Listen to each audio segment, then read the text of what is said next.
Yes, hello. I was talking to somebody else. Well, maybe they're more interesting than I am. They were chewing in my ear. Well, I have no gum in my mouth. Is it Stewart's chewing gum in my head? I don't chew gum. See? Oh, so how you doing? Oh, it's been quite busy, but I'm okay. Well, busy's always good. Yes, it is. Keeps me out of trouble. Yeah, and I know you were supposed to be here last Friday, but you had to go out of town. And yes, I was in Seattle. You were in Yelm. How was that Yelm? Ooh, it was very interesting group of people. I spoke to about 600 or so people there at the ranch, and was a very good lecture, very good topic, and a very good response. Yeah, because I got some questions and emails, and one of the questions is from somebody from the audience, so that should be interesting. Okay. We'll probably get the Q&A later on. I was on Rebecca's show, May 22nd. I don't know if you heard it, but Rebecca was Journeys with Rebecca. And it was funny because we were talking about my book and 9/11, right? But halfway through the show, I was on for like 2 hours, I get a question from the chat room going, Anthea, I know you're a fan of STEWART SWERDLOW. Would you talk about the galactic history? And I was like, what did I? It was right out of left field, you know. It was like, I said, it's not the topic tonight, but I'll get Stewart on the show. And I thought we could discuss the galactic history if you, sure, feel in the mood for that. Yeah, of course. If that's what they want to hear, that's what I'll tell them. Yeah, because I oftentimes in the chat room on my show, I start getting into the galactic history, and I'm like, everyone's fascinated about the Lemurians and Atlantis and the whole Lyran, so I figured we could talk about that. But before we get, there was on your Q&A, there was somebody had sent you a YouTube about Venus. Yes. What was that about? Well, I didn't watch it. Oh, yeah, you didn't watch it. No, I didn't, sorry.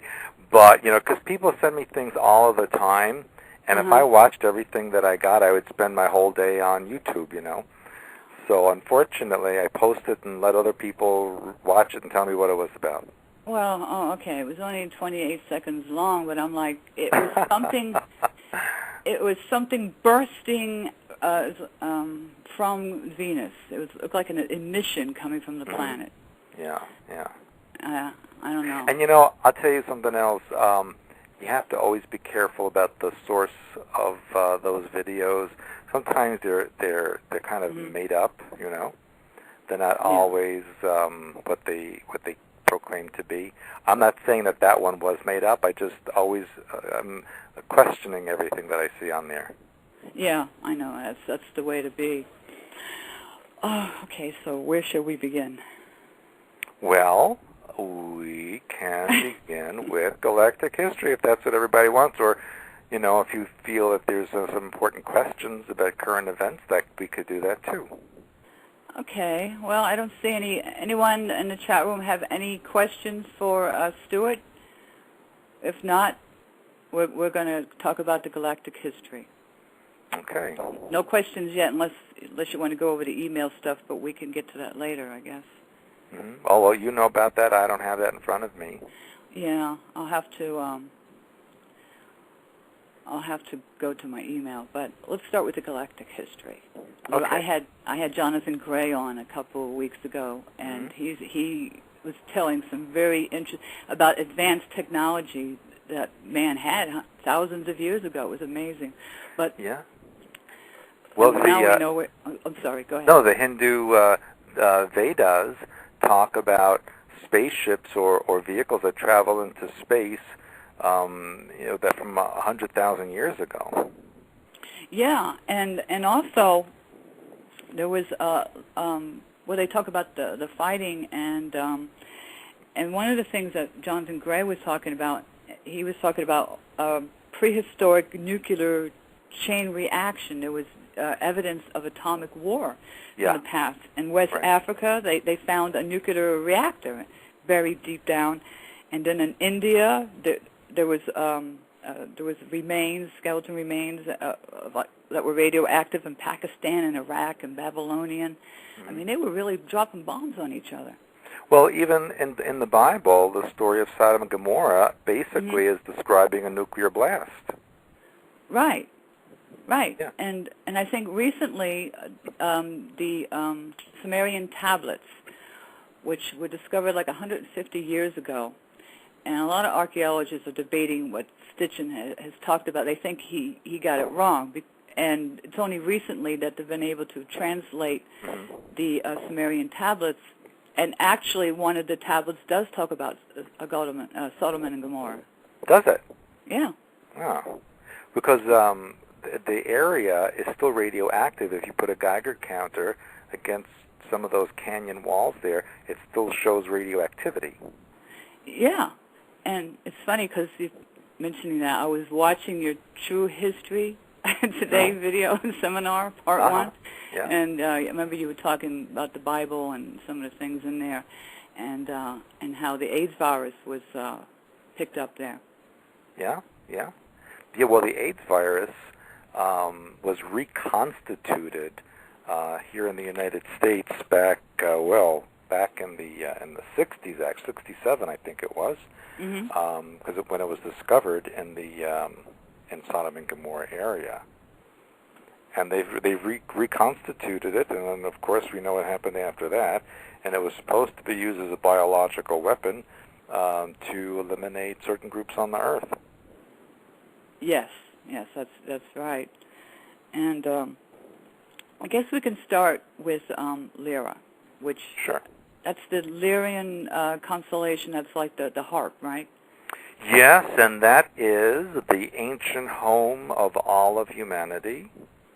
If we can trace the source of all human civilizations, even in our galaxy, we would go back to the Lyran star system. And that system was attacked by the Reptilians from the Draco star system, who have an agenda of conquering all that they find.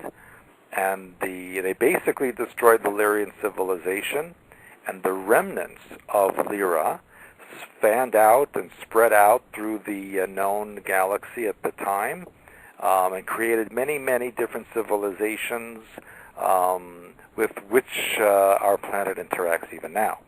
But one of the places the refugees came to was our own solar system.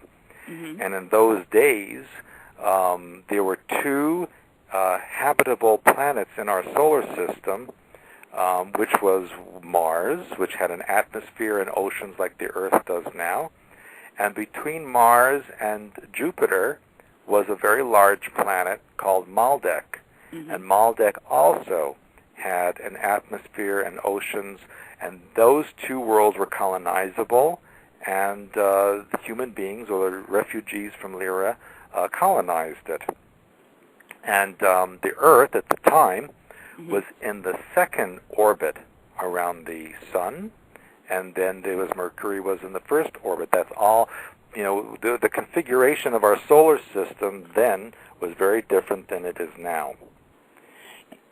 Yeah, I was listening to this astronomer. His name was, he's passed away. I think he died a few years ago, but his name was Dr. Tom Van Flandern.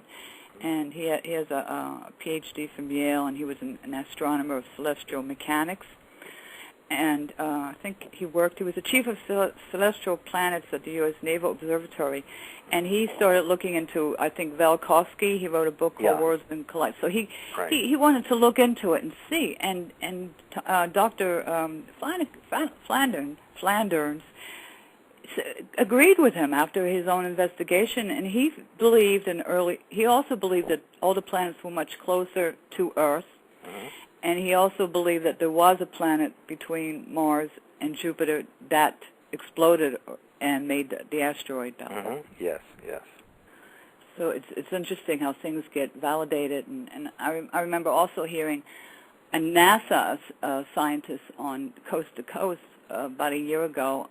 I wish I wrote his name down, but he talked about a planet between Mars and Jupiter, but he called it V, like victory. Yeah. Planet V. Well, that has a very alien connotation to it. Yeah, like the TV well, show. It's, who cares what they call it? It's not there anymore. Yeah. But the Earth was really, in those days, covered by water, was a water planet. Even our atmosphere was very liquidy. And there was very little land above the surface.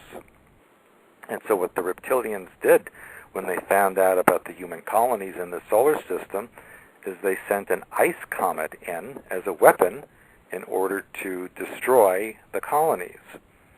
The reptilians tend to use comets, asteroids, large natural bodies in space that they convert to vehicles and weapons. That's just how their culture is. And they drive these things by creating a very tiny black hole in front of the object that literally pulls it along as a propulsion system. And they have a technology that enables them to direct the black hole so that they can make it vanish, they can create it.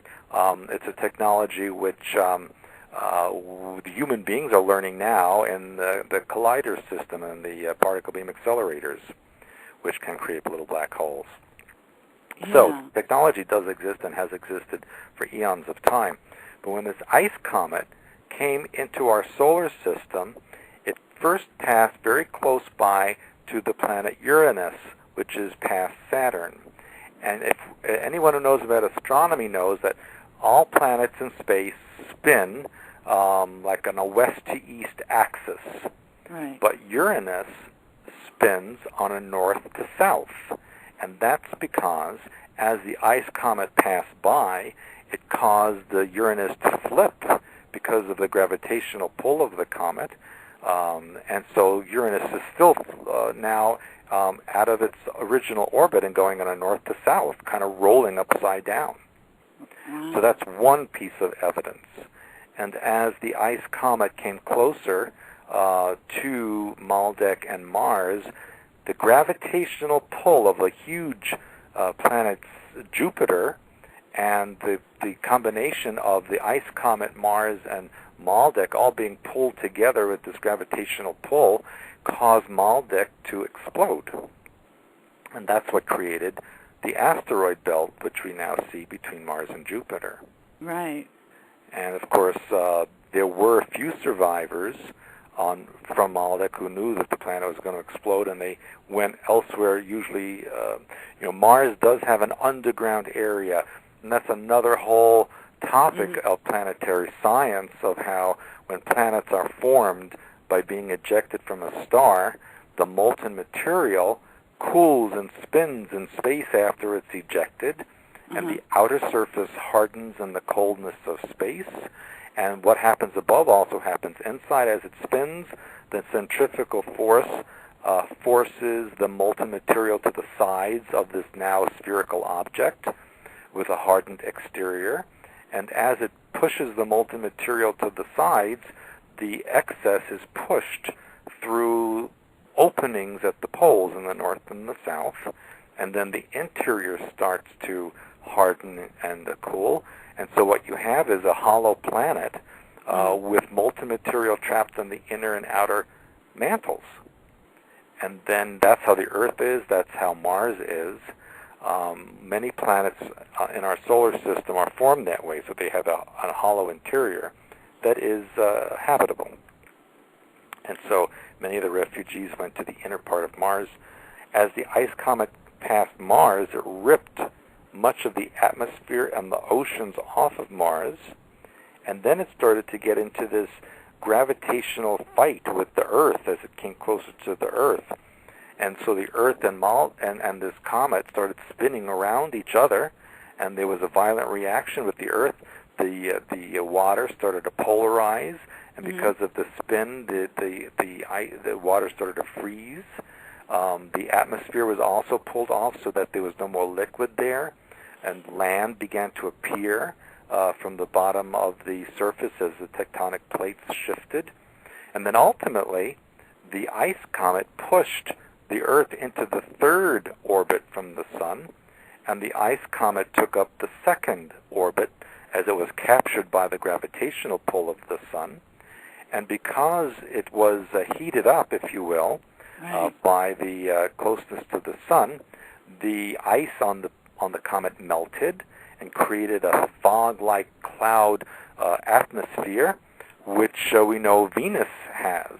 And so basically Venus was the ice comet that was sent into our solar system. Right, and then the land masses on Earth came up, which is interesting because in the Bible it does talk about how the Earth was just covered in water. Yeah. It does mention that. Right, and so what it doesn't really talk about is that even though the surface of the Earth was covered in water, the interior was not. The interior did have water, like oceans and lakes, but there was land masses on the interior of the Earth, and there were beings, creatures living on the interior of the Earth. Oh, where'd they come from?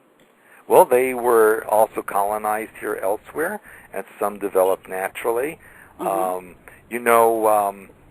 History, as we know it, I'm sure all the listeners know by now, that history is basically not correct.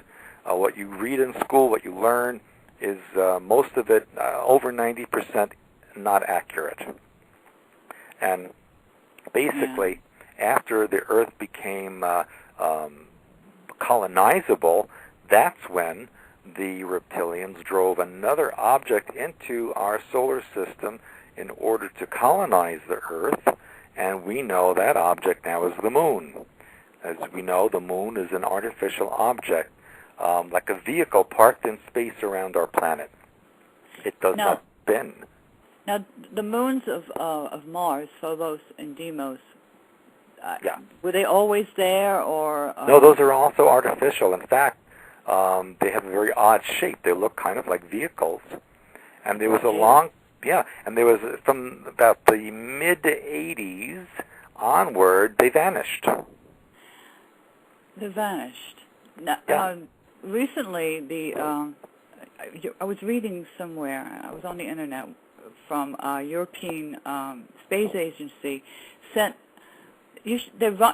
never came back at all? Well, I have heard, and it's not confirmed, that at least one of them has reappeared. Yeah, maybe it might be the Phobos, the big one, because these scientists in Europe were doing some kind of radar or something, for whatever, I don't know, whatever they used to look at Phobos, and they found chambers, 90 degrees angles, and like 3/4 of it was hollowed out. Yeah. Like well, rooms. In 1982, the Soviet Union sent a spacecraft to Mars that was photographing Mars, and as the spacecraft came close to Mars, one of the so-called moons of Mars literally turned and faced it, because one of those moons is oblong. It's not round. It's an oblong object. It turned and faced the Soviet spacecraft, and then the Soviets had on their camera a huge light, like a flash, appeared from the surface of that moon, and then that was the end of the Soviet spacecraft. It was as if something fired upon it and destroyed it. And they were very curious to know what happened. Yeah. Now, this information was given to you when you were at the Montauk Project, right? Well, that was, in fact, I was contacted back in the late 80s by a Soviet cosmonaut named Marina Popovich, and she wanted to know what happened to the Soviet spacecraft. She was very curious to know because of our ability to look into hyperspace and to see energy. She wanted to know what happened. Right, but when you were at Montauk, the whole galactic history that you know, that was given to you by the government, right? Yes, a lot of it was, not all of it, but we did learn from other alien civilizations as well. Interesting. And also, when ancient documents were deciphered or discovered, they also told a story about the formation of the Earth and how the Earth was colonized and civilization was formed. I guess those documents are confiscated by the powers that be and tucked away in a vault somewhere. Yes, many of them are, and a lot of it was from ancient Indian culture, the Vedas. A lot of it also came, believe it or not, from information underneath the chambers of the Sphinx. And I know there's been a lot of talk over the years about this hidden chamber and what's in there and all of that.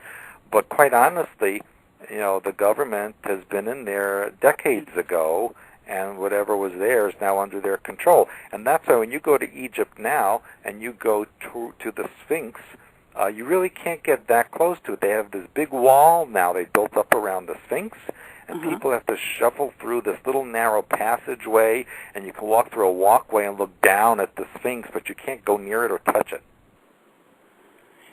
That's true. What's his name? John Anthony West.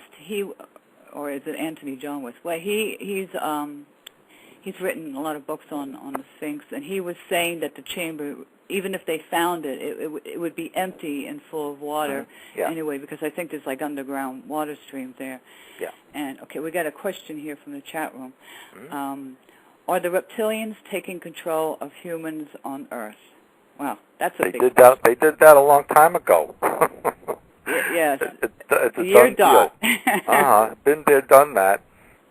They're here, and they were the first ones here. Quite honestly, they consider this their planet because they were the first ones here. See, human beings came afterwards. And another question is, are we walking among them, and how can we tell? Well, they look green and scaly. If you could see chakras, you could see a reptilian chakra, right? I think what that question really is asking is about shapeshifters, perhaps, and other things. And I have to make a distinction here because, yes, there are many different kinds of alien beings, quote, walking among us, unquote. And you have to say, 70% approximately of civilizations in our galaxy are human or human-like. Some of them, have the same ancestry as us because of the Lyran civilization. So you could be sitting next to someone on a bus, looks just like any other human being, and it could be from another world, and you don't know it. See? And be sitting there with an iPod too. Well, they're gonna, they're here to, some of them anyway, to look about what's going on. There's a lot of, and I have to use the word spies, if you will, because the U.S. government and other governments, I should say the world government really, they do not permit most groups here. They only allow a couple of groups to come here. And all the others are here, they're illegal aliens, literally. Yeah, definitely. I mean, that's the real illegal aliens over there. Yeah. So the Lyrians from Lyria, which Lyria is no longer there. Does not exist, no. They were, at one point, they were extraterrestrial-like, and that means being on the physical and non-physical plane. They can go in and out. Right, that's correct. And the best analogy of that is that character called Q on Star Trek. You just pop in and out. Space and time means nothing. And then one day, some beings landed on their planet, right? And they were physical like us, and they became curious, and they continued to stay in the physical until they couldn't go back into the extraterrestrial realm, right? And well, a little bit of a confusion in that story. I think what you're talking about there was a parallel universe. Oh, okay. Yeah, where there was a lot of, it had been called, it's a very complicated story, but that universe had a very, very bad empire that controlled most of it. They had these devices called mind eaters that would connect to the head to control everybody's mind. There were some who escaped from that universe into our universe and wound up in the Lyrian star system. And that's what you're talking about there. Sounds like future. It sounds like Earth now. Well, things repeat itself as the cycles go round and round. Yeah. But yes, that's what started the deterioration of the Lyrian civilization, because they had never encountered such a low level, if you will, energy form of life that needed to sustain itself through only physical means. And it took many centuries, even close to millennia, before the civilization deteriorated as they tried to see what that kind of life was like. And that's what left them vulnerable to an attack by the Draco. Yeah, so if human beings didn't have a reptilian brainstem, like the Lyrians wouldn't have one, I guess Right. they would be more, Well, not passive, but more... it would be like, instead of the brain we have now, we would have a gigantic pineal gland. Okay. That's basically, if we had been left undisturbed, that's what would have been. Do all animals, is only humans have pineal glands? Does No. cats have? Okay. All, yeah, have something similar. Okay. Because, the pineal gland is the liaison between the physical and non-physical, or between the spiritual and the mundane world. That's And so right. all creatures that live in the physical ultimately have their origin in the non-physical. And so there needs to be an organ in the head area that acts as the connecting point between the physical and the non-physical, no matter what species you are. Right. Okay, because I know my cat talks in my head. I know. Yeah. Well, most animals and plants communicate energetically. Right, and it's the hyperspace, the archetype symbols, and the colors. Do they see that? Yes. Yes. They see that. Sure. They see all types of energy, and that's why when you look at a cat or a dog and they look at you, it's like they can tell your energy. And that's why if someone comes into your home or someone's in the street and the dog will react in a certain way because they sense the energy of that person. And you'll see some people will come into your home and they'll be fine with that person, and other people they'll growl and they'll have a problem with them. It's because they see the energy. They see the energy, because that's why you won't see a cat or dog go down like an alleyway. I remember you saying something about that they'll wrap their aura around something, or am I reading that wrong? Well, they'll project their energy to an area in order to see what's there, to know what it feels like energetically, so they know if it's safe or not. Right. They can scan. In other words, they can scan. Yeah, like you teach your students how to scan. Yes, exactly. And I did that with my cat when she was very ill. And when I scanned her, and I could see there was something wrong in the lower half, the root chakra area, and the wait a minute, the root, and they have the root. I'm trying to remember the root, because I know in the head the crown and the it's combined. Yeah, and the They only have 5 chakras. Correct. And when I was looking at my cat, it was the whole area around the digestive area and everything, and I knew that was something wrong, and I took my cat to the vet, and she had pancreatitis. And she was constipated. And that's from cat food. That's from commercial cat food. Yeah, well, I never give my cats commercial food. No, well, I didn't know. Even though the Siamese was so fussy, she would only eat 9 lives, and that was the only food she would eat. And then I got introduced to raw food, and I know you don't approve of that, but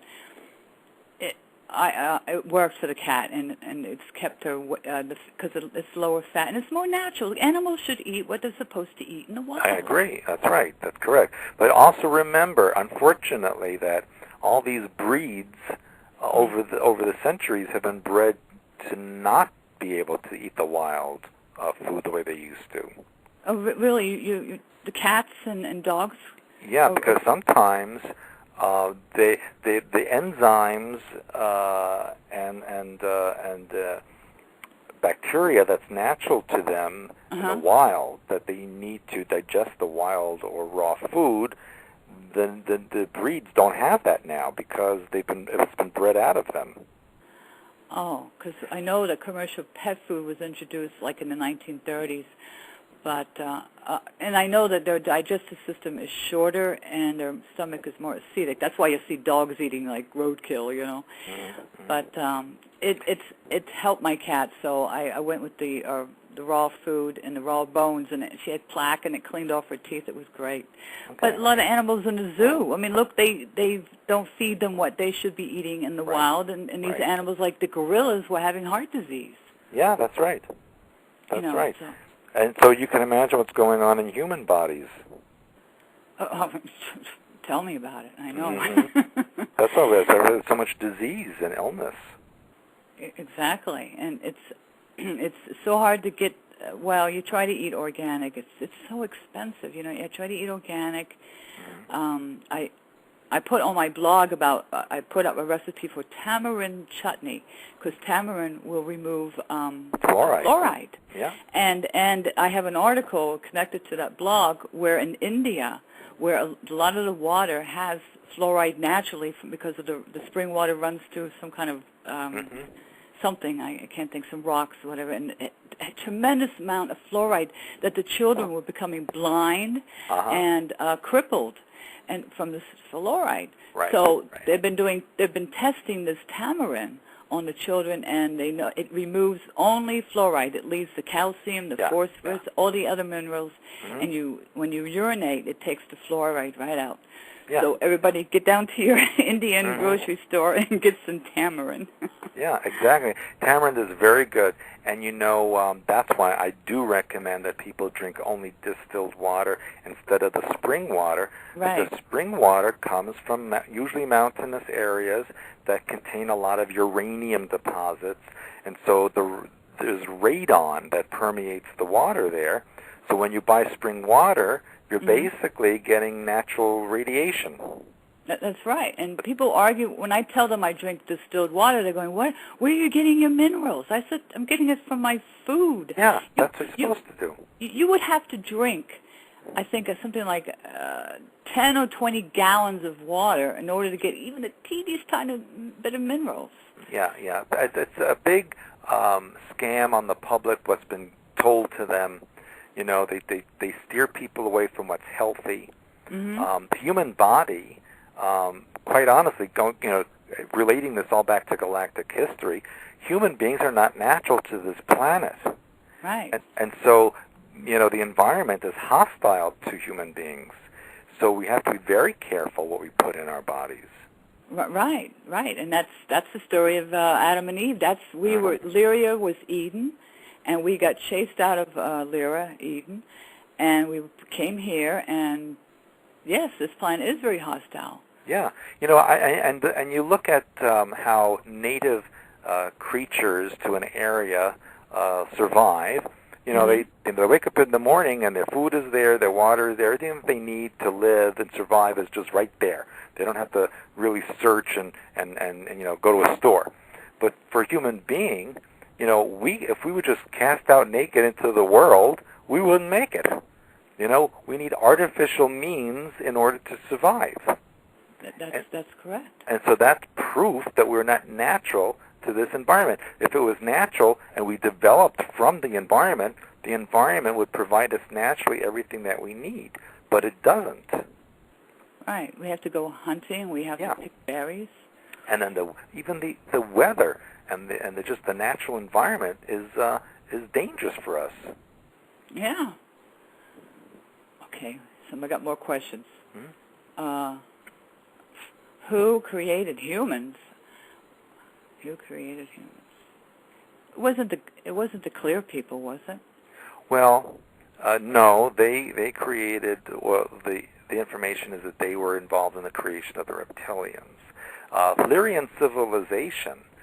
If that's what the person means, humans, originally, or I don't know if they mean humans on the Earth, because that's a whole other story. But humans from Lyra, the pure humans, developed as a projection from the hyperspace levels into a physical reality. So it's not like they were created. It was an extension from the non-physical to the physical. Right. That's that God mind. Yeah. Projected, Ultimately, God mind created everything. Mm-hmm. It projected down, and everything projects below us. We project the animals. And yeah, exactly correct. But if the question is about who created humans on our Earth, that is a story, between the reptilians and the human colonists who created a new merger between the two species in order to so-called create peace. That's right. That was Lemuria and Atlantis. Yeah, that's right. And they battled back and forth, and the peace treaty was that they would create a new species that was the blend of the two of them, so that the new species would integrate reptilian and mammalian characteristics. Now, the Atlantis came to Earth for the sole purpose of challenging the reptilians? Well, not necessarily.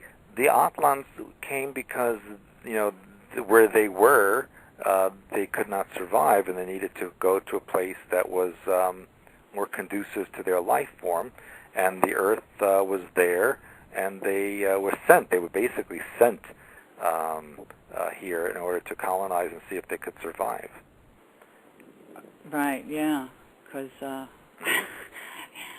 don't know, if the reptilians destroyed my home planet, I think, well, you don't have the reptilian brainstem, so I don't know what their mind pattern would be like, but I'd pursue them to the end of the universe and revenge, But well, I think it was for them more matter of survival.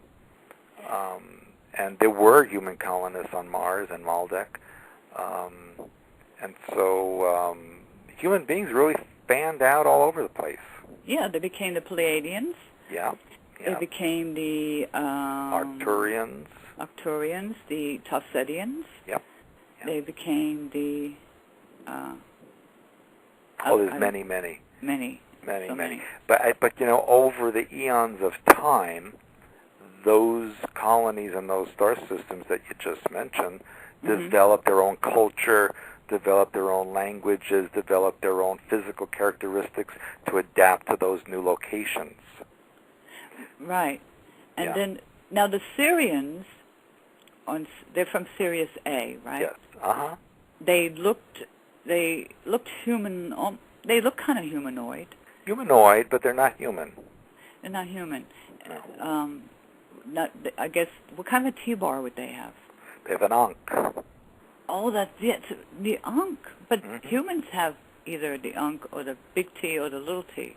Right, but remember that it was the Syrians who helped formulate the Egyptian that's right. civilization, and even the Atlantean they had interfered with. Yeah, and also on Mars, didn't they have put things on Mars to protect the Lyrians that were there against? Correct. Yes.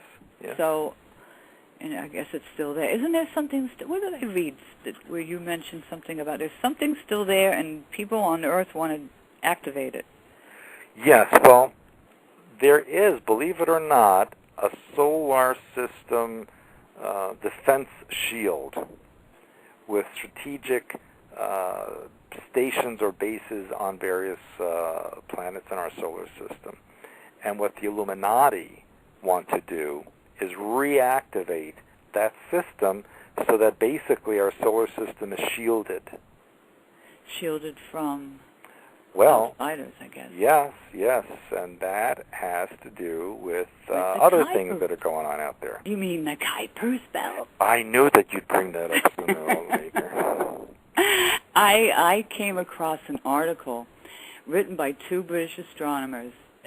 I mentioned it on my blog, and it was dated 2006, and it was an article, a paper that they submitted to the British Planetary Association or something about using infrared to scan the Kuiper's belt for artificial objects. And Really? I did a double take, and I said, wait a minute, what are two British astronomers, scientists, making a suggestion like that for? Where did they come to that conclusion that there was artificial objects out there? Mm-hmm. Did it say? No, it didn't say. I don't have the British article. I don't have the journal from the British whatever astronomy thing. But I thought that was a curious paper to have. I've done a little scanning on my own on the Kuiper belt to see what's going on, and sometimes I get through. Sometimes I feel like they drop a curtain in front of me and don't let me through. Yeah, right. But I see, when I have got through, I have seen objects, and one object looked like a huge tree branch with straight lines and very black. Does that sound familiar? You know, there's so many different things out there, and most of them have never been seen before. So yes, it's possible. Yeah, I definitely had a feeling I was really looking at it. When I Could you tell what was in it? They wouldn't let me get inside. And then I could have sworn I saw humans, but from here out there. But I don't know. Sometimes I say to myself, "Oh no, I'm imagining things," but always trust what you see. I know. But it was such a strong feeling that I just wondered. But a lot of times they don't let me through. They just I'm getting through, and they just drop a curtain in front of me. No, it's very difficult to scan that. Who's doing that? From here, or are they doing it? No, they have this block up. They don't want anyone knowing anything. Even the Illuminati cannot detect what's going on. That's why they're getting so worried now. Well, good. They should get worried. Yeah, but you know, I have to just say, and I know I've said this on other shows, that even though whatever is out there obviously has an intention of removing the Illuminati, right? That doesn't mean that they're the good guys either. It just means they have their own agenda that they want to impose. Yeah, a lot of people think that, they want the aliens to come. And I keep saying to them, I said, if they're really good, really have goodness in their heart, they're going to sit back and not interfere because we have to learn our lesson. I go, oh no, they're going to save us, but that's not helping us. Yeah, they're going to save us like we're saving Iraq. Think of that. That should be the analogy. This planet is like the Iraq of the solar system. Yeah. Everybody wants to come here, and then people say, well, why would anyone want to come to Earth? There's nothing here. It's polluted. It's this and that. But as you would often say, it's location, location, location. That's right. That's exactly it. It's because of where we're located in the galaxy and where we are located interdimensionally, which is a very strategic point. And so, yes, it's the location. It's not that we're, the Beverly Hills of the universe, that everybody wants a piece of the real estate. No, it's basically because it's a strategic point from which you can go out into physical and non-physical areas of universe and see what's there and even conquer them. And so on this planet, that's why we have a lot of spirits and things, or interdimensional type of. This is a very interdimensional planet. In other words, in this location, because of the energy point of where it is, it's very easy to access parallel universes, other dimensional spaces, etc. So that's why it's very important to others out there. Now, are there a lot of vortexes on this planet, or I guess artificial ones and then natural ones? Yeah, there's artificial and natural. Yes, absolutely. And there are wormholes as well. And there's a difference between a vortex and a wormhole. A wormhole is a shortcut between point A and B in the same physical universe. A vortex is a connection between two or more different universes. Okay, then that would be more like a Stargate, right? Yes, right. But a Stargate could do either one. Oh, okay. And because Alice Springs, isn't there? There's a in Australia. U.S. base underneath that have a wormhole. That's artificially created, right? Right. And they go up to Mars and hang out. The Mars underground, yeah. Yeah. It's a direct connection there. And it's interesting that base in the middle of Australia is off limits to Australians. Yeah, but they're always protesting out by the gate, though. I know, but, the government doesn't care. No, they don't care. It's a big joke to them. We have another question from the chat room. Who are the Greys? Who are the Greys? Well, that's a very big story because there's a whole bunch of different ones, But for the most part, the ones that you've read about alien abductions and all of that stuff, the very popular ones from the 70s and 80s, those are an artificial race that were created by the Reptilians as slave workers for them. Right. If you take the picture of a standard gray, and you put the picture next to the photograph of a human fetus, they will be basically identical. And that's because most of what the Greys are fetuses grown to larger proportions and then mind-controlled as a robot race. Right. And now these so-called alien abductions, where women claim that fetuses were removed from them, is that where they're getting these human fetuses to create these Greys? Well, that's where they're using them for experimental purposes and for manipulation of the human race into the future. I mean, they don't need to abduct women to get fetuses. They can just get that from their own stock, if you will. Yeah. But what they're trying to do is change the genetic structure within the human race so that they need to take people from the population, alter the DNA, and then put them back. Okay. So that they changes the genetic structure of the race.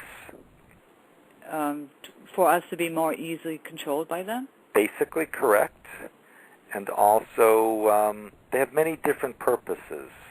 One theory is that they are trying to create a hybrid race for colonization elsewhere. Really? Yeah. Not in the solar system, somewhere else? Yeah, other locations. No, the animal mutilations that go on, that would be the Greys, because they create, being that their human fetus is grown to 3 feet tall, they wouldn't have a digestive system, and their hormonal system is lacking. Or reproductive system. Yeah. Yeah. And that's why, when abductees report viewing the Greys usually have no clothes on, and they have no genitalia, and they are very androgynous appearing. Right, and in Roswell, that crash in 1947, they found human, didn't they find human bodies in there? Or? Body parts, blood, hormonal systems, because, basically there was a breakaway group of Greys who did not want to be slaves anymore and wanted to be independent, and so they had an agenda of abducting people in order to get what they needed to survive. And when that became a problem, then they started to abduct or mutilate cattle or other animals in order to get the hormonal fluids that they needed. Right. Here's a question. Yeah. Oh, what else did they find in that Roswell? Didn't they find a piece of metal that had archetype symbols written on it? Yes, right. Okay, another question. How do these aliens get into our minds? Well, that's a big question and a big answer. Yeah, well, it's not just them. It's the government basically doing that. Yeah. Your brain creates sine waves. As you think, you create sine waves that emanate from your body. That's how psychics pick up what you're thinking and what you know. And so all they do is send out a transmission that mimics or piggybacks those sine waves in the brain so that you think that this is coming from within you when in fact it's being added to you. And that's the ELF. That's ELF, yes. And that's where you get that ringing in your ear. Very often. everybody complains about getting that ringing in their ear, and if it's, I think we've mentioned this before, if it's the left ear, it's from the physical source. Physical source, and right nearby. ear, it's an astral level. Yeah.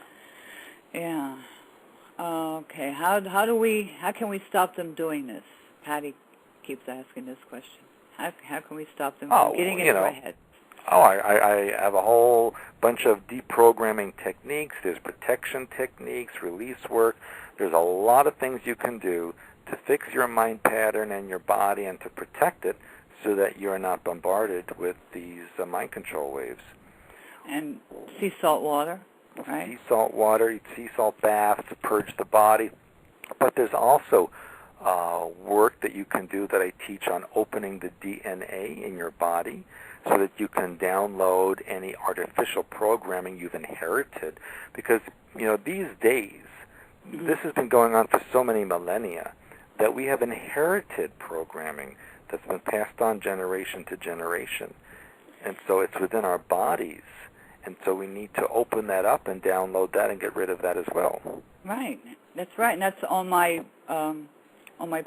page, my show page. I have the merger symbol that everyone should memorize and keep that at their pineal gland. Somebody in the chat room is saying a Faraday cage would protect you against ELFs. Yes, but that is Tesla invention. And Tesla technology, the real Tesla technology, is illegal in most Western countries. Only the government is allowed to have it. So if you create one or say that you have one, you're going to be in big trouble. They'll come and get it. And they'll come and get you. Okay. I'm just reading. Let me go over to let me just check the switchboard. Okay, no one's calling in. Let me go over to the email. Okay, this question comes from someone from, this comes from Roberta, and she says, this answer to this question is very important to me. You have stated after 1983 closing of Montauk, other places in the U.S. sprang up as mind control centers, with Yelm being one of them. Ramtha is purported to be a 35,000-year-old being channeled through 60-something J.Z. Knight, who owns Ramtha School of Enlightenment. Last Friday night, I was in the audience at RSE in Yelm, where you gave your presentation on Montauk. Each time I hear you, I learn more. My question is Ramtha an aspect of J.Z. Knight, and she is not owning it, or is she really allowing a 35,000-year-old being to take over her body? Did you see an actual energy form change? Thank you. Well, that's a very touchy question for me to answer on the air, right? Or in public. Right. I don't like to comment about other people. I've already made statements in the past about what I feel about channeling, and that is a form of mind control from satellite transmissions. And so I would prefer not to go into my opinions publicly on the air about what I feel is going on there. I was very happy to speak to the group there and tell them what I know. And hopefully they'll take from that the information that I tried to impart and make their own decisions about that. Okay. I just thought I'd ask a question. I know, and this is to Roberta. I know you've been asking that question ever since I got back. You're very curious. You want to know. I'm sorry. I just cannot publicly state, out of respect to the people who invited me there, I cannot publicly state. This person was emailing you? Oh, yes. Okay. All right. Okay, here's another question. In the Hyperspace Handbook, Dream Dictionary section, diamonds have the meaning of heavenly plane programming. What is heavenly plane programming? I have 2 programming dreams with diamonds in it, but I cannot find the basic meaning of it in any of Stewart's books or DVDs? A short summary would be most appreciated. Thank you. Well, that person obviously has not read my Healer's Handbook, because the diamond is very much in there. It is a delta T antenna, and from a three-dimensional perspective, it's a delta T antenna, which allows the person to move their consciousness interdimensionally. The diamond shape itself is also a symbol of the crown chakra, which also allows the mind to go interdimensional as well. So it's an interdimensional archetype for movement between universes. Right. Yeah, and three of them together make up that Mitsubishi symbol. Well, yeah, I'm not sure if that's exact. Are those diamond shapes? I don't know. Yeah. I used to have a Mitsubishi, and I'm like, wait a minute, it's on my car. Yeah. Well, right. Mitsubishi is also the name, I believe, of an ancient god, isn't it? A Japanese god? I thought it might have even been Persian. Huh. Maybe I'm mistaken on that, but I know it's the name of some ancient god or powerful being. Well, it was a pretty good car. Well, hopefully it'll be powerful for you. I got rid of it, though. It was too expensive. Yeah. I don't have a car at all. Well, if you live in New York City, you don't need one, really. Well, it kept getting hit. Everybody kept hitting my car. I mean, I don't hit anyone else's car. I have never hit anyone else's car when I parallel parked, but they were hitting mine left and right. Well, that's just standard in New York City. I've never. Every time I go to New York, every car has a dent or something wrong with it. There's no nice cars. Now I have a bicycle. Which Well, that could be dangerous too. There. Yeah, I gotta get a helmet. Mm-hmm. Okay, here's another question.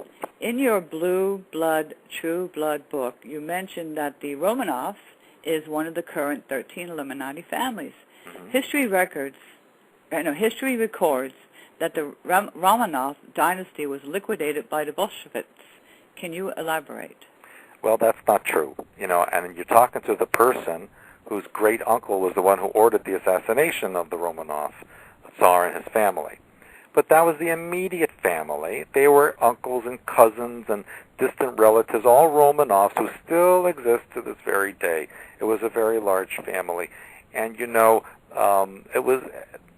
was something that was designed. They wanted to wipe out the ruling aspect of the Romanovs, and they did. But the survivors who had escaped to Germany and to Britain, and then finally went back to Russia after the collapse of the Soviet Union, now there's a whole new Romanov clan going on there, and that's why you're going to see Russia start to get more aggressive again, as we've been seeing the last couple of years. Because the Romanovs are going to give the Windsors and the Rothschilds a big run for their money. That's true. That's true. So, well, this puts us now. I'm looking at the galactic history. We wanted to ask about the Aryan race. Now, in China, they discovered all these mummies. I can't think of the name of it because I can't pronounce the name. In Western China. In Western China, it was like a desert. They dug up all these very tall Caucasian, obviously in Celtic garbs. So everybody's like, what are white people doing here? And they're scratching their heads. And they had red hair too. And they had red hair, and you could see it. They're well preserved, and they have the Celtic symbol, design on their clothes. So everyone's like thinking, oh my, well maybe it was Westerners that got lost and ended up in China. But I remember reading a book called The History of the Celts, and the book was written in 1934. I still have it, and I was looking at it the other day.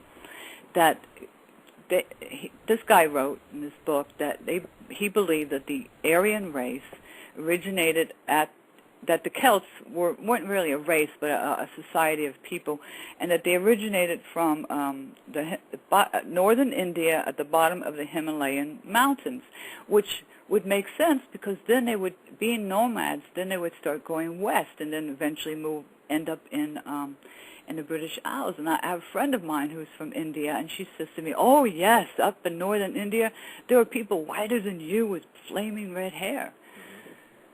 Mm-hmm. So the Aryans, which could be the Sumerians, when Atlantis sunk and they started spreading out, the remaining Atlanteans, then would some of them have gone there? And well, if you look on the map and you look at where Sumeria was current in what is now Iraq. Mm-hmm. But let me just say, the Celts really were survivors from Atlantis. They were not originating in Asia. They were from Atlantis, and they went into Europe. They went into Europe. Okay. Yeah, but what you're talking about is the Sumerian race, and that became the Khazars, and they were fair-haired people, white skin, that spread out through Asia and then into Europe. Okay, so they wouldn't be... And into northern India. Okay, so they really weren't of Celtic or Atlantean origin. They were most likely maybe Sumerian or the Khazars. Yes, correct. They were Khazars. Okay, all right. Because I was wondering about that. Because we were wondering about the origins of the Aryan race. But after Atlantis sunk, then the Earth became pretty much open season for other alien groups to come here. Yes. And a lot of the Atlanteans went to South America. No, yeah, they went to South America, right? Yes, and then they went North America. And North America, and they became the Native American Indians, because you talked about the Cherokees in your... Okay, somebody upstairs dropped something. I lost my train of thought. Sorry. So the Cherokees, who were in the Appalachian Mountains, and then when the whites came to North America, they drove them it was called the Trail of Tears. Trail of Tears, and they were pushed out west. Yes. And that was because they had a close connection to the Atlanteans and a knowledge and. Well, a lot of the East Coast Indians or Native Americans did have connections to the Atlanteans. Mm-hmm. And actually, the Cherokees themselves originated in the Great Lakes area and then were pushed down into the Appalachians. And then when the white settlers came, that's when they were forced towards Oklahoma and the western area. So the Cherokee are very interesting people, and the other interesting thing is that the origin of the copper mines in the Great Lakes could have Atlantean connections. So either way, they were Atlantean in origin. Because I know someone in my chat room. Let's see if he's there. He lives in Arizona, and he. I don't see him there. Oh, yeah, he is there. He lives in Arizona, and he's very friendly with the Hopi Indians out there. And he does a blog where he talks about a lot of the Native American Indians. And a lot of their emergence stories have to do with them coming from the inner earth to the surface. Yeah. Well, that's the Western Indians, not the East Coast. Okay, all right. The Western Indians. So that would be more Lemurian then? Yes. Oh, okay. And in fact, when the settlers initially found the Grand Canyon in Arizona, they found caverns that were filled with what looked like Egyptian type of artifacts, mummies, all kinds of things that the U.S. government eventually sealed up and doesn't let anybody in there anymore. Right, and wasn't there also they found drawings of human beings riding on dinosaurs? Yeah. Ancient drawings? Yeah, in fact, in a cave in California, they found a human footprint side by side with a dinosaur footprint, and they made it at the same time. Yeah. So, so the dinosaurs were not wiped off the face of the Earth by an asteroid. No, that's a baloney story. Yeah, I got into a debate with somebody over this, and what's interesting, I was watching a seminar from a group of scientists from Caltech in California, and it was in 1979 is when they came up with this theory about an asteroid killing off all the dinosaurs. Yeah. So this seminar I was watching, which was like about 2 years old, they were doing a recap. They were doing catching up with what they've discovered in the meantime. And they said, well, we've got more questions now, and we can't prove it. We can't find the asteroid, the impact area. We've looked and looked. We can't find the impact of this so-called asteroid that supposedly killed all the dinosaurs. They used to think it was the Yucatan, and they said, no, we can't find evidence there. We can't find evidence. And then there was this Nobel laureate named Luis Alvarez, and I think he's a physicist, and he stated, you'll never find it. You will never find it. So Yeah, it doesn't exist. It doesn't exist. Anything that hit the Earth like that to wipe out the dinosaurs would have wiped out everything else, and we wouldn't be here right now. Exactly. And if you listen to all these scientists, they give you different stories. The dinosaurs were wiped out 2 million years ago, or 20 million. Oh, no, it was only 30,000 years ago. And I'm like, oh, nope, they just don't know. They just don't know. Of course they don't know. And what they don't know, they just make up stories to fill in the blank. That's right. Okay, do we have any more questions? Well, here's a loaded question. Uh-oh. Uh-huh. What does Stewart feel our future holds for us? Well, pick one. There's many, many futures available. Which one will you create? Exactly. My feeling is that human beings will not remain ignorant forever. And so at some point they're going to say, hey, something's not right here. What we're being told is wrong. What's being imposed on us is wrong.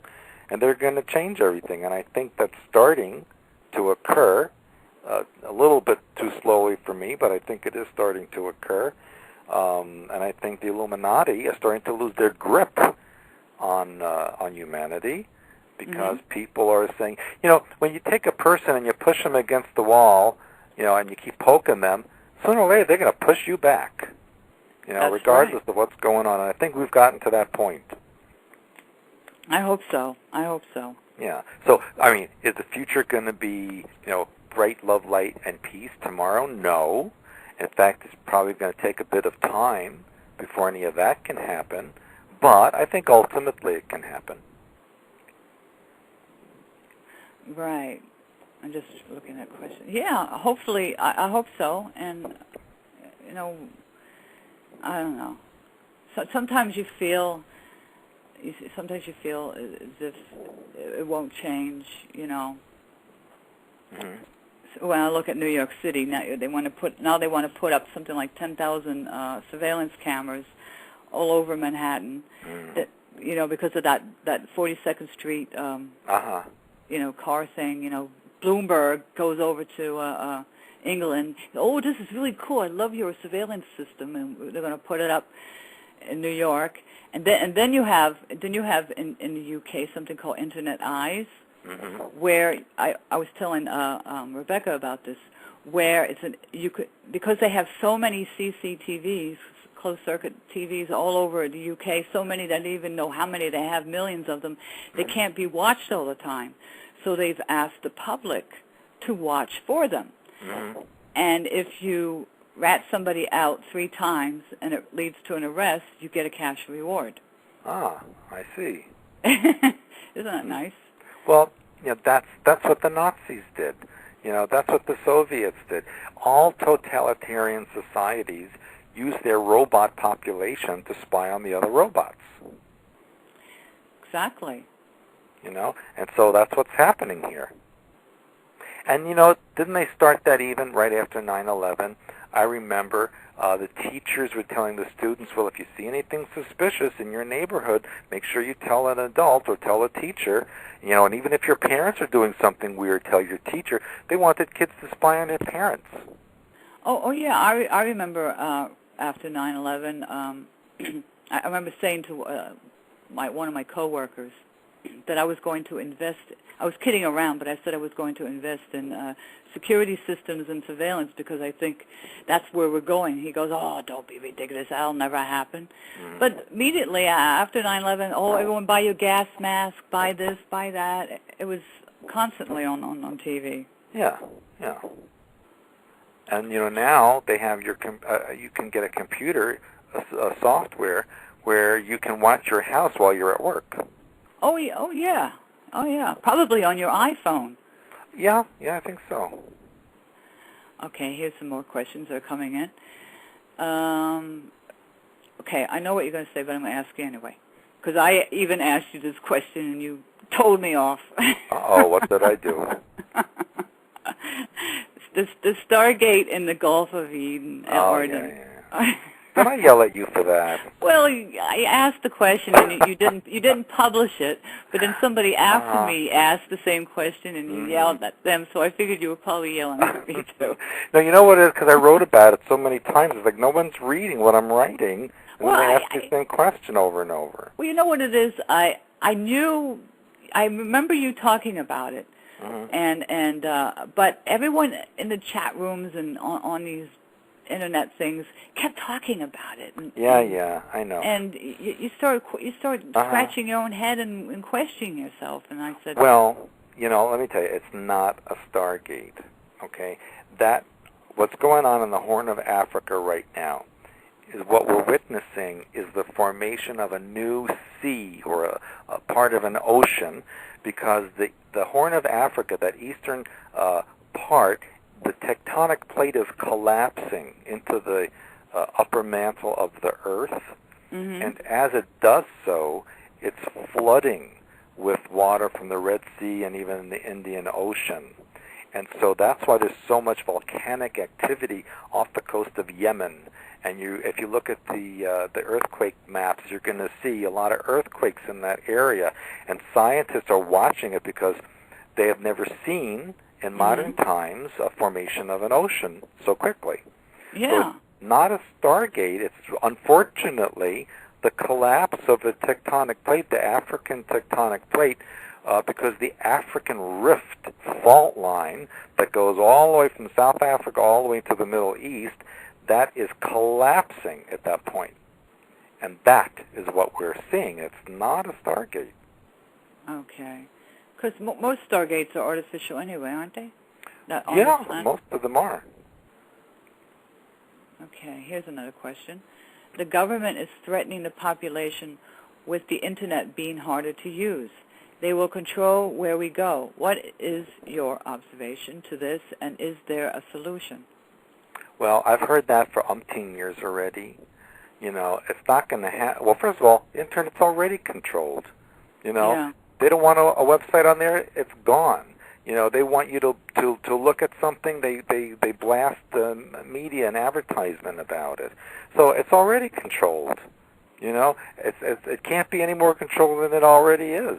Yeah, Google, everybody. You know, who created it? The Army. Hello. You know, it was an intelligence service tool that they said, hey, Al Gore? Yeah. Let's give it to to the whole population, then we can see what they're doing. And that's what is already controlled. Wow.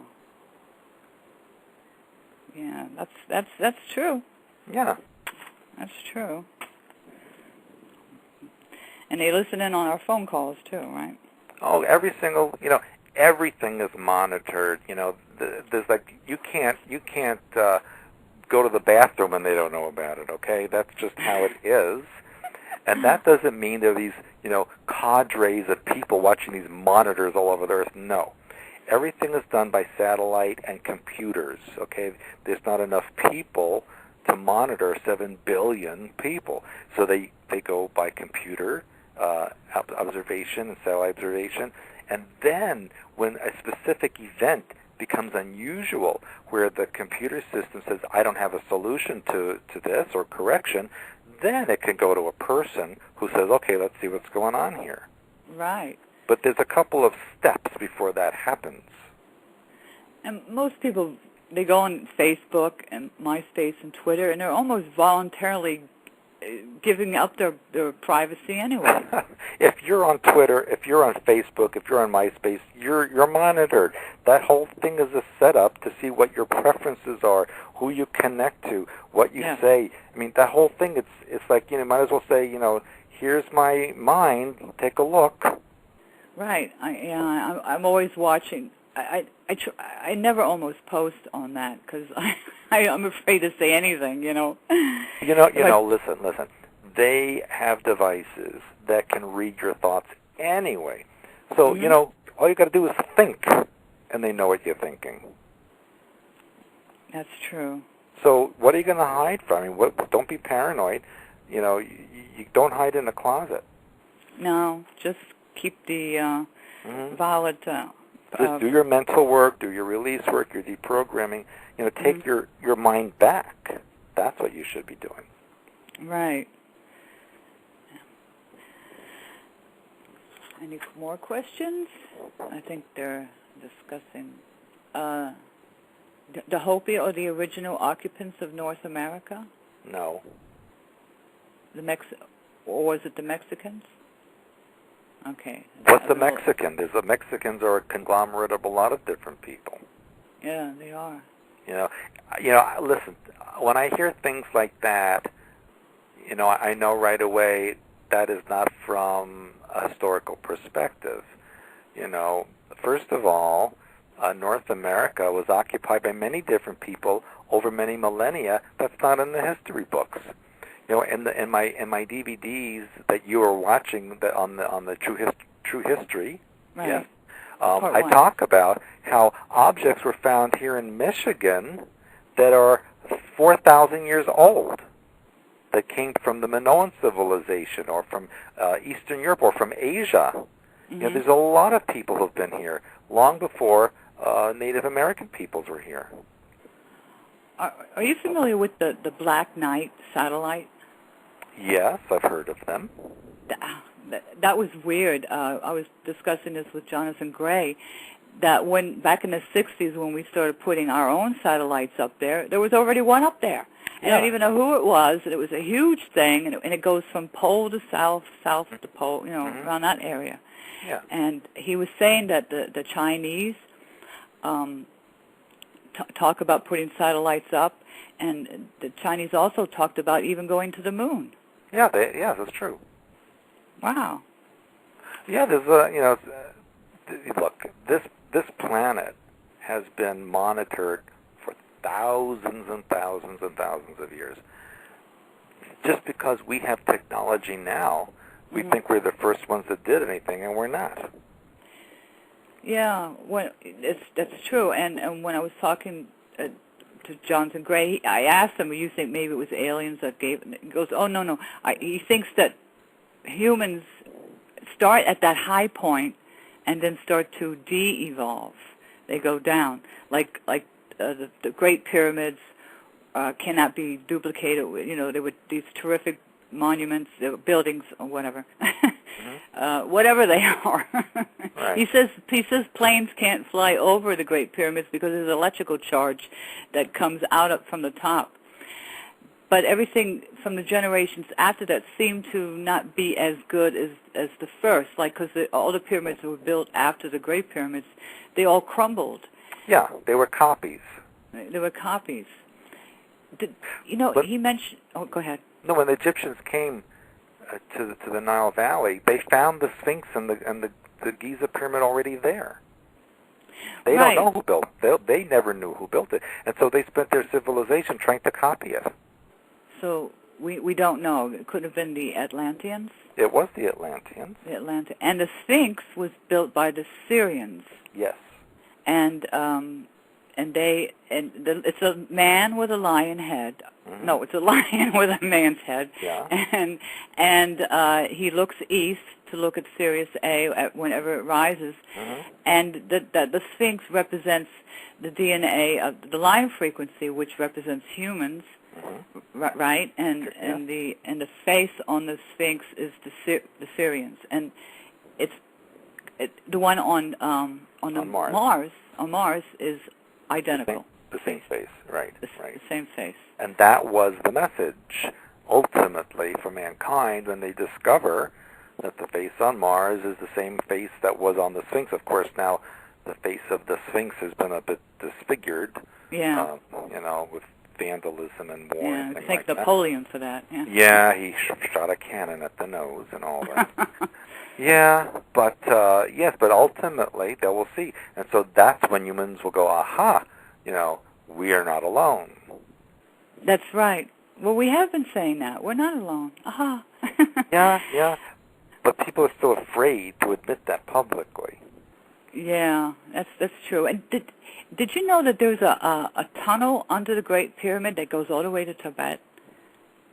There's tunnel systems all over the place that connect to each other. All over. Yeah. He says, when I was talking to the archaeologist, he says there are thousands that even go under the ocean. Yeah. And some of them are artificial, and some of them are natural. Yeah, and he's talking about some of these tunnels. They have green light. They're lit up. Mm-hmm. And he talks about a friend of his, and I think it was in Peru, who got nabbed by these indigenous people and took him down to an underground tunnel system, and he stayed with them for years. And then this is his friend, and then they let him go, and he came back to Australia, and Jonathan Gray is like debating whether to go and visit these tunnels.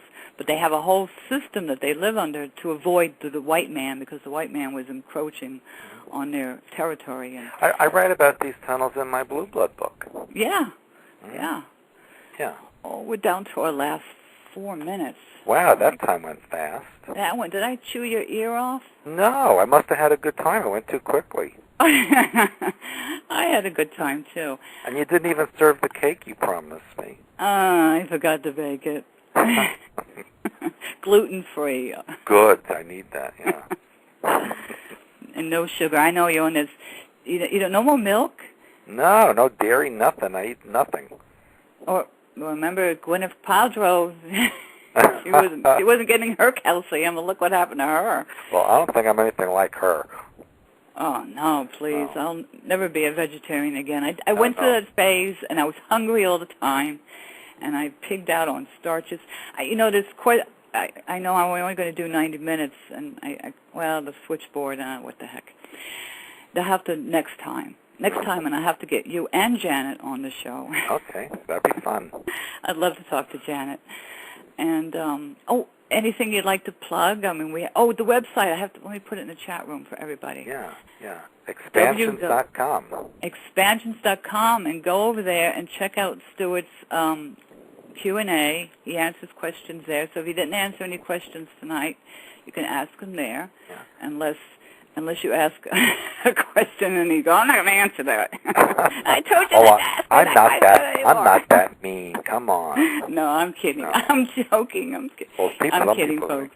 And also, we have a free newsletter that you can sign up for and get. We're revamping our entire website, so in a few weeks, you're going to see a brand new website with all kinds of new tricks and wonderful things on there. So keep tuned to expansions.com. We have a seminar coming up next week. You could still have time to sign up for it here in St. Joseph. Mm-hmm. So that's on the website as well. And that's with Janet, right? That's with Janet. And then we have a major double conference coming up in October with Tanya Gabrielle, who's celebrity numerologist, who'll be doing a seminar, and then her seminar will be followed by our seminar, Part 3 of World History. Wow. It'll be a jubilee of information and health information. It's going to be incredible this October. And whatever happened to that Blog Talk Radio show you were going to do? Well, I'm doing that with Sandy Shore, Pauly Shore's sister, and she moved into a new house, so she's just getting the house ready, and then we're going to do the show. Oh, good. Excellent. That's great. Yeah. And I see somebody flashing at me here. What are they going to ask me? Oh, call police. Oh. Oh, you are the police. I was. I'm retired. Oh, they wanted to ask a numerology question. I don't know. Stuart's got 1 minute, so I don't know. Well, is it a fast question? It's about house numerology. For example, the house, it may equal to 11. Do we keep that number, or should we add 1 equal 2? What are they talking? Oh, no. Well, 11 you don't add together and make 2, right? Right. 11 is 11, 22, and 33 you don't change. You don't change. And 11 means? It's a new beginning. New beginning. So if you're moving into a new house and it has 11 in it, that means a new beginning. Great. That's wonderful. And how do you feel about feng shui? You know, there's a lot of it that I think is good, and some of it I think is not so good. It's very new agey. I studied feng shui, and I like the ancient idea of it. You know, the flow of energy in it. But it started getting new agey, and I kind of bailed out. Well, that's probably wise. Okay, all right. So, well, I want to thank Stewart for being here tonight, and I want to thank. We had a big chat room. Just looked at it; it's packed. And well, thank you for all you listeners. I appreciate you very much. Yes, and I appreciate you being here. And I'll probably talk to you soon. You're going to come back to New Jersey? Do it. Well, I don't have any plans right now to come back to the East Coast, but you never know. You never know. Okay. I guess I'll let you go. All right. And it was a pleasure. Thank you so much, Anthea. You're very welcome. It was a pleasure is mine. Thank you. Okay. See you all later. Bye-bye. Okay, bye-bye. Good night.